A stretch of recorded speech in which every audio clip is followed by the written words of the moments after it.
My name's Michael Spence. I'm Director of Outreach here at KARM. I've been here 11 years. Started volunteering as a Spanish translator for the rules and regulations and those things, and then advanced through the years to the Outreach Department. This is a great place of ministry because we love people just where they're at. Recently, we've had a series of people that have come to make a profession of faith to Jesus Christ, and we had some great times of baptizing out here on the courtyard. I have a big metal tub that we baptize in, so we just had a real good time with that.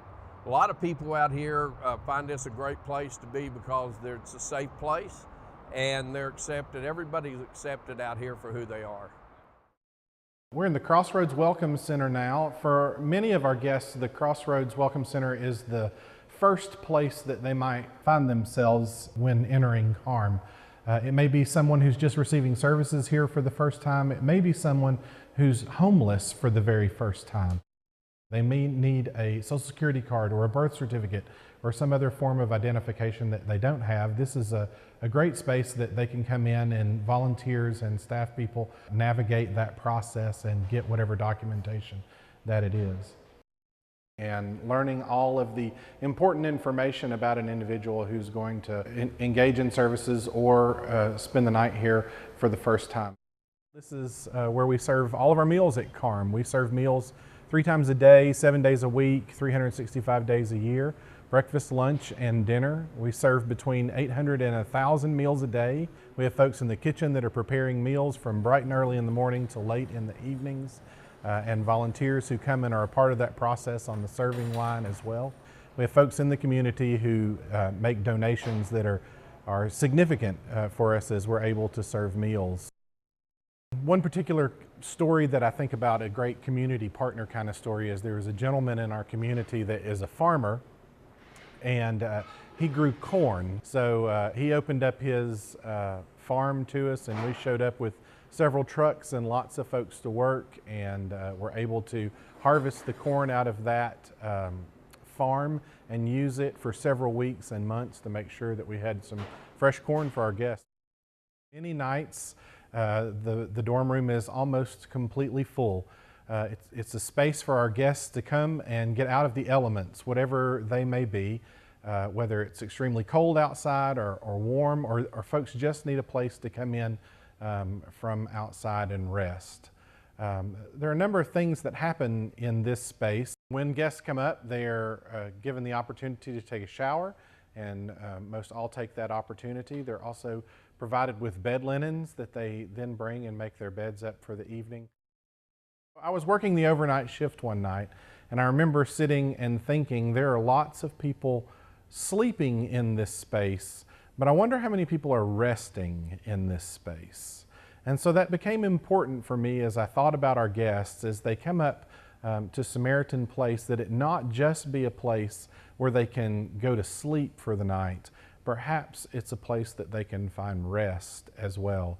That's one of my greatest hopes for Samaritan Place. My name is Marilyn Gibbs, and I work as staff here in Hope Haven. This dorm holds 102 beds. Some of the daily operations is some of the women, when they come in to do intake, they come in and they receive a bed and a shower for overnight stay.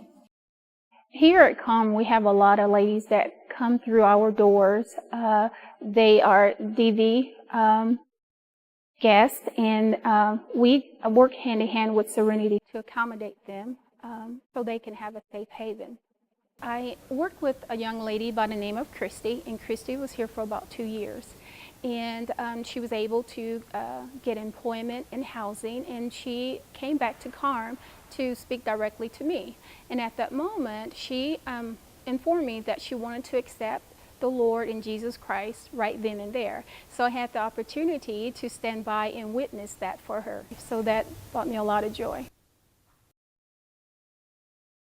Serenity Ministries is our ministry to women single women who are fleeing domestic violence, who are battling with substance abuse, women who are in transition, who may have lost a job or been through a sickness and resources are gone and they just need a place to rebuild.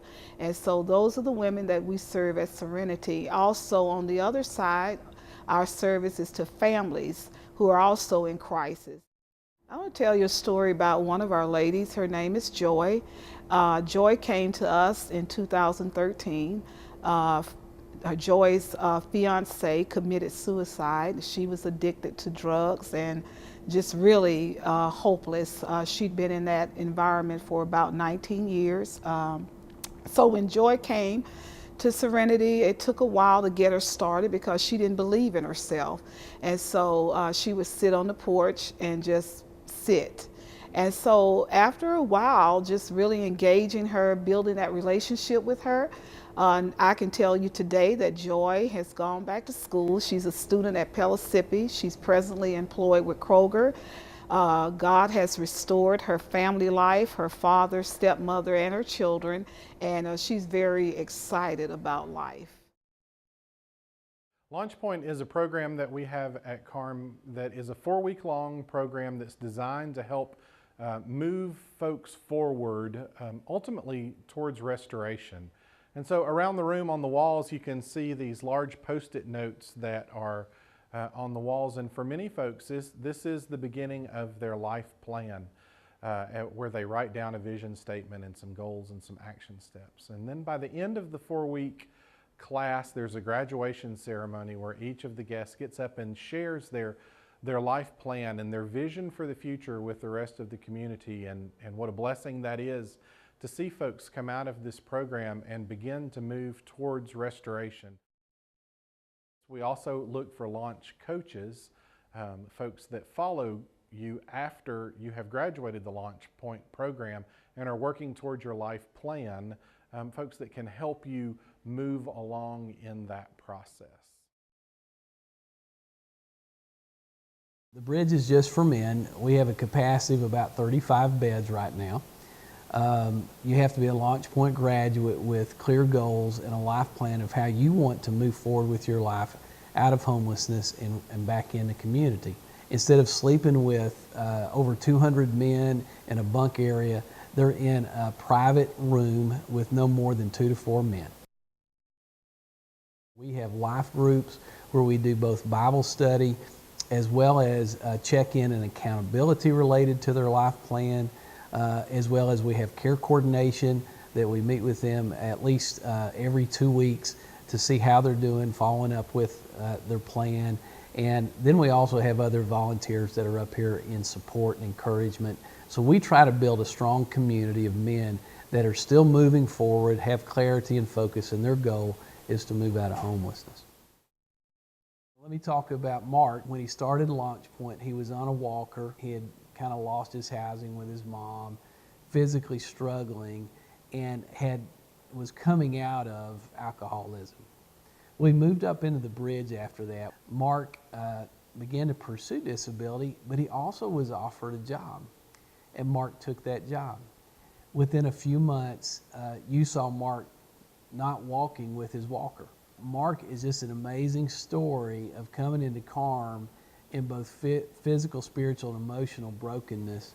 And now, because of his time up on the bridge and his foundation in Launch Point, he has sustained housing, he's sustained full-time work, he's active in his church, and just really doing well. And Mark did not imagine that that's what his life could be when he came to KARM.